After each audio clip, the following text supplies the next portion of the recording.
এক ঝাঁক নতুন মুখ নিয়ে ঘোষণা হলো ৪৬ সদস্যের মন্ত্রিসভা। সবাই আওয়ামী লীগের। ৩১ নতুন মুখে ২৭ জনই মন্ত্রিসভায় প্রথম কাল শপথ।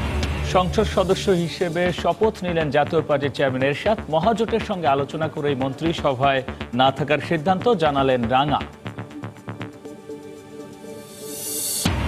জাতীয় ঐক্যফ্রন্টের নির্বাচিত সংসদ সদস্যরা শপথ নেবেন না।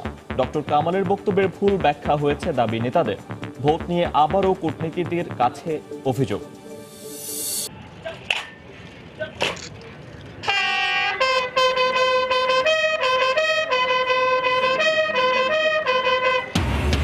সর্বোচ্চ রাষ্ট্রীয় সম্মানে সৈয়দ আশরাফকে বিদায়। সংসদ ভবনের প্রথম জানাজায় অংশ নিলেন রাষ্ট্রপতি। প্রধানমন্ত্রী শ্রদ্ধা, শোলাকিয়ায় আবেগ ঘন পরিবেশ।